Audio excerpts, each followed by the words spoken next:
Karen dials 911 on black man moving in, but when the cops arrive, the truth shatters her entire world. For Daniel Miller, peace had always been a fragile thing. After the bitter collapse of a 6-year marriage and the slow, painful unraveling of friendships that sided with his ex-wife, he moved into the quiet, sun-drenched suburb of Willow Heights to start over. The house he bought wasn't much, modest, with peeling shutters and creaky floorboards, but it came with something he desperately needed: a backyard. Over the next 3 years, that small stretch of earth became Daniel's refuge, his sanctuary, the one place he could reclaim a sense of control. He poured every weekend, every free evening, and every ounce of emotional energy into transforming the space. He tore out the tangled weeds and laid rich, dark soil by hand. He researched native pollinators, composting, and moon phase planting cycles. Slowly, it began to bloom. Lavender bushes stood tall like proud sentinels on either side of the stone path he laid himself, their scent wafting through the open kitchen windows in the early mornings. Rows of cherry tomatoes flourished on neatly trellised vines, their red skin glistening like jewels in the sunlight. Peonies, daisies, and climbing roses danced across the back fence, as if celebrating the rebirth of the space, and perhaps Daniel himself. The garden became more than just a hobby, it was therapy, meditation, rebirth. He found joy in the rhythm of it: dig, water, wait, bloom. Friends began to notice the change in him, how he smiled more and seemed less burdened. Some joked he was dating his garden. Daniel didn't mind. For the first time in years, he could breathe. But peace, he learned, always came at a price, and in Willow Heights, the price was named Karen. Karen Simmons, Daniel's next-door neighbor, was a woman in her late 50s with a permanent scowl etched into her face like a weather-worn statue. Her blonde bob was always stiff with hairspray, and her voice carried across fences like a foghorn in a storm. From the day Daniel moved in, she had made her presence and displeasure known. At first, it was subtle. Disapproving glances as he unloaded flower pots from his car, passive-aggressive comments about all that dirt being tracked around the neighborhood, or the occasional sarcastic observation, "Smells like a forest out here now, doesn't it?" But Daniel, in his quiet and diplomatic way, chose to ignore her. He had faced worse. But Karen's discontent grew in tandem with the garden's blooms. She complained about the bees that buzzed happily around the lavender, claiming they were a hazard to her grandchildren who never actually visited. She griped about the sound of birds that had begun nesting in Daniel's newly hung feeders, as if nature itself were a nuisance. The final straw for her, it seemed, was the jasmine plant Daniel had added near the shared fence. Its sweet perfume drifted gently through the evening air, a scent Daniel found soothing. Karen, however, claimed it gave her migraines. Still, Daniel held his ground. He had broken no rules. The fence line was clearly his. The garden wasn't loud, nor dangerous. It was beautiful. He tried to offer a potted lavender plant as a peace gesture once. Karen slammed the door in his face. And then, one crisp April morning, everything changed. Daniel was roused by an unusual sound, metallic scraping, dull thuds, and the unmistakable rip of tearing roots. At first, still half asleep, he thought perhaps a storm had blown something over. He slipped on his sandals and stepped outside. What he saw made his breath catch in his throat. Karen was in his yard. Not just near the fence, in his garden, standing ankle-deep in a patch of upturned soil, yanking tomato plants from the earth with both hands like a madwoman possessed. A shovel lay beside her, its blade coated in soil and splattered petals. Lavender branches lay crushed underfoot. The trellis, once proud and clean, now leaned sideways like a wounded soldier. "Karen, what are you doing?"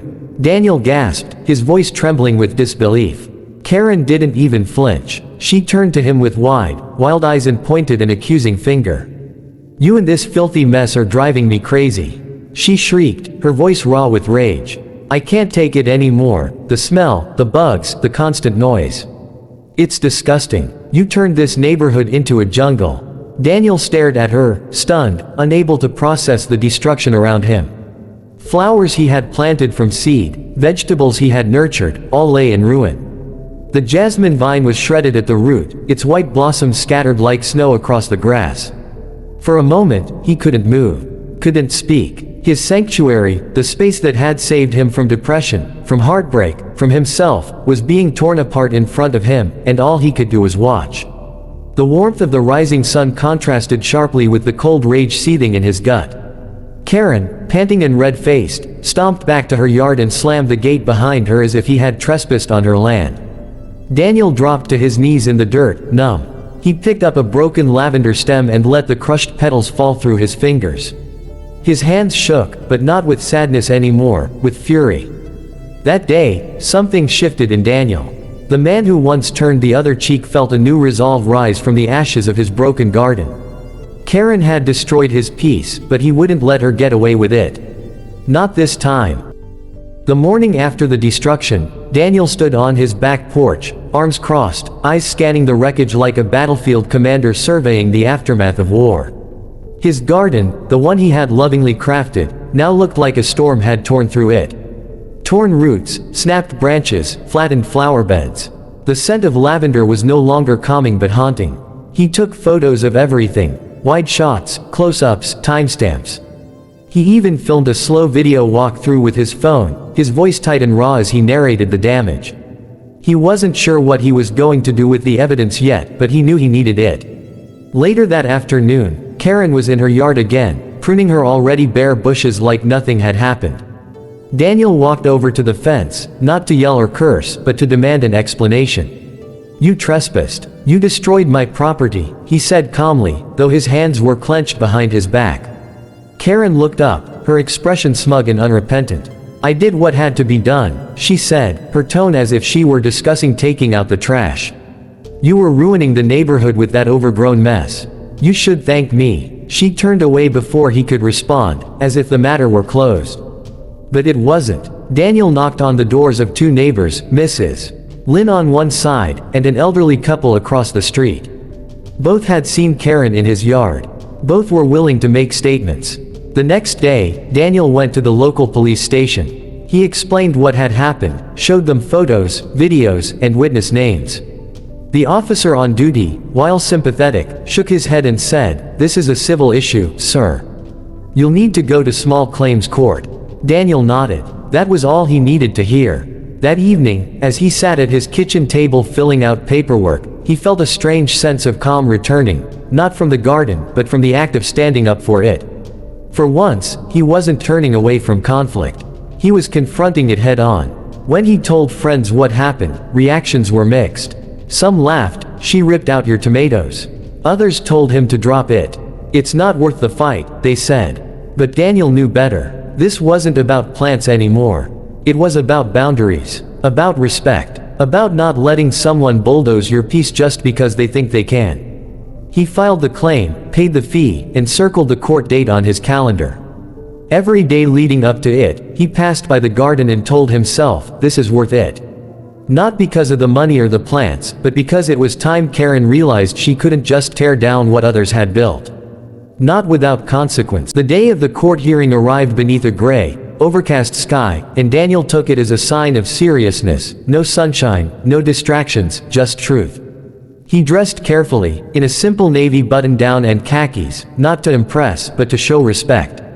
Clutching a folder filled with printed photographs, receipts for garden supplies, and sworn witness statements, he walked into the small municipal courthouse with his heart pounding like a drumbeat. Karen was already there, sitting confidently on the other side of the room in a beige pantsuit that matched her personality, bland, hard, and unyielding. She chatted idly with her lawyer, laughing as if she were attending a casual luncheon, not a legal proceeding.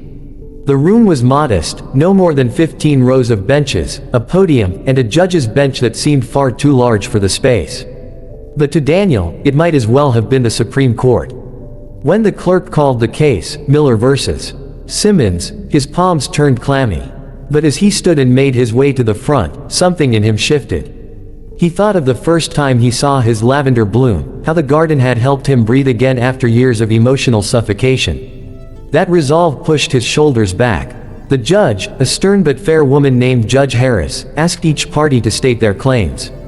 Karen went first. Her lawyer spoke on her behalf, painting Daniel as an obsessive, unruly neighbor whose overgrown botanical project had become a public nuisance. Karen nodded dramatically at every point, occasionally whispering into her attorney's ear as if she were feeding him lines for a play. But the judge was not impressed. Then it was Daniel's turn. His voice was steady, but quiet, and as he spoke, the courtroom seemed to lean in. He explained how the garden was more than just plants, it was therapy after loss, a symbol of growth after hardship. He presented his photos, before and after, laying them gently on the judge's bench like precious evidence of a crime. He showed receipts, explained the layout, even pointed out how every single plant had been on his property. "I never once crossed into her yard," he said. "But she crossed into mine. And she didn't just destroy flowers, she destroyed peace." The judge remained silent as she flipped through the photos, the contrast between blooming color and lifeless dirt impossible to ignore. After a long pause, Judge Harris looked up, her voice firm. "Mrs. Simmons, you may have had personal annoyances, but that does not entitle you to violate property lines and destroy someone else's hard work." Karen's face, once smug, now twisted into something pale and bitter. "You acted with malice," the judge continued, "and you will be held responsible." The judgment was swift. Karen was ordered to pay Daniel for the full cost of the damage, including emotional damages and legal fees.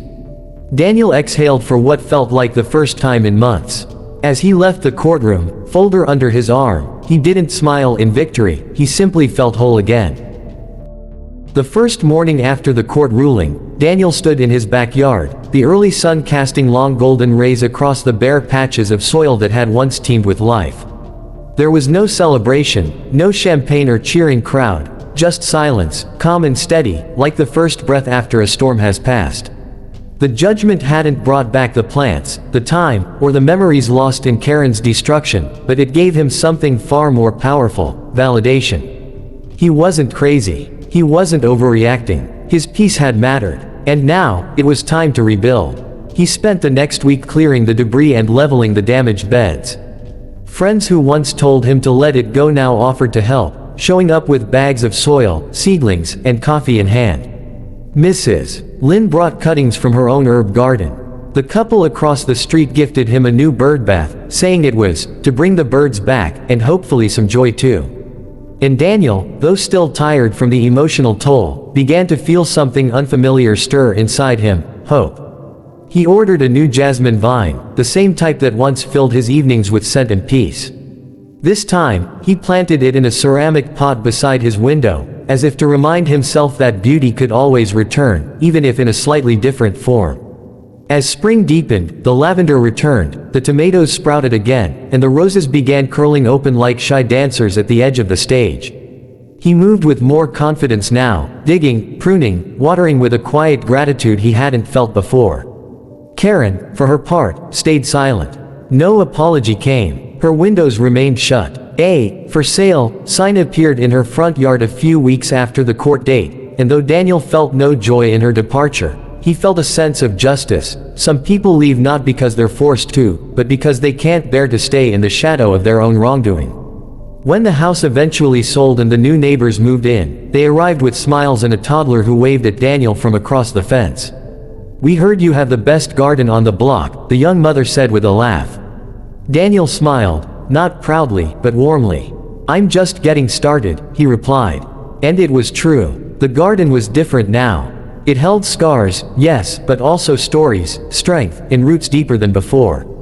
In fighting for it, Daniel had rediscovered something in himself: resilience, dignity, and a quiet courage that would stay with him far longer than any season's bloom. As he knelt beside his jasmine one evening and breathed in its familiar fragrance, Daniel knew this wasn't just the end of a conflict. It was the beginning of something